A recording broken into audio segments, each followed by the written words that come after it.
Jack Catterall is preparing to take on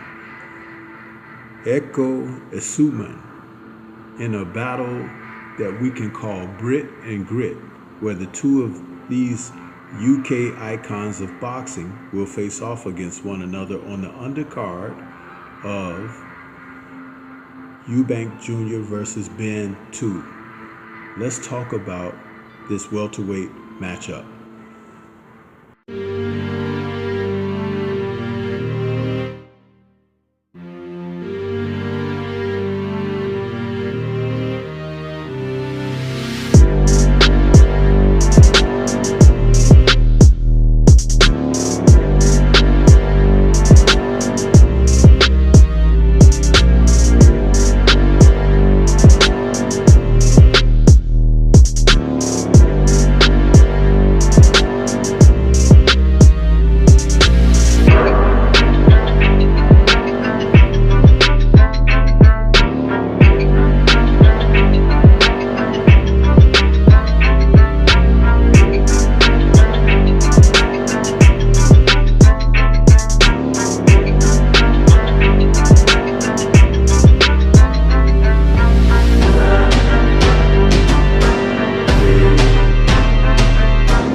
When Jack Catterall takes on Essuman on Saturday, November 15th, it's going to be a measure where he tests himself with a new beginning. You see, Catterall, who campaigned for the majority of his career at the 140-pound division, has now finally moved up to welterweight. He's 32 years of age, and on the undercard of Eubank Jr. versus Ben 2, unfinished business. These two men are looking to establish themselves going forward.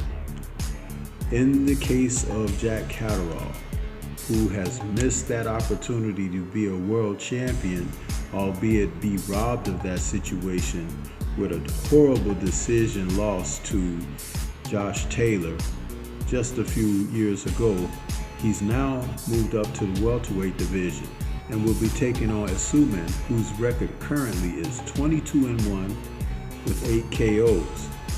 Now, Essuman is not a big welterweight. He's a smallish type of a guy, and it's a great fight for Catterall at a new division because he has new wrinkles to iron out. Catterall has been training out of Philly with Bozy Ennis, Jaron Ennis' dad, and he is looking to bring his record of 31 wins, 2 losses, and 13 KOs to the welterweight division to campaign for a title there. And Bozy is finding that Catterall is a serious, quick study at the welterweight division. He has been training all year in Philly, has even moved to the U.S. to complete the process of learning from his new mentor in Ennis. When we see Essuman at the division, he, in his last bout in May of this year, took on Josh Taylor, where he won a unanimous decision. He's a tentative counterpuncher looking to get close to his subjects, but he doesn't initiate the action. But he's scrappy, which means that Catterall, who happens to be a counterpuncher as well, but he's slick and crafty, and at the same time being a counterpuncher who uses stabbing shots, stepping out of range and allowing his opponents to step within, where he can stab them with jabs to the stomach, to the face, to the chest, and work off of angles. Catterall has an old school throwback style. Essuman, in his fight against Taylor, you could see that he would smother Taylor's shots, minimizing his activity and then going to work on the inside. He's not a powerful puncher at all with those 8 KOs, but he does look to work when you're not working, or he'll slow you and your process down so he can have the advantage of being busy, stealing rounds.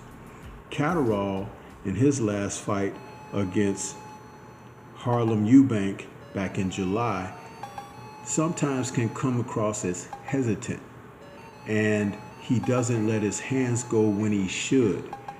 Though he is very accurate with his punch output, he places his punches very well, he just needs to get a bit busier. And it's a wonder if Bowsy can bring that out of him. Overall, a very good matchup for the two men at welterweight, because they both have things that they need to iron out and work on. As far as Essuman, he wants this opportunity to become someone that can contend for a world title maybe sometime in 2026. For Catterall, he's looking to become a renewed fighter with new wrinkles, to be able to show what he has learned before time runs out.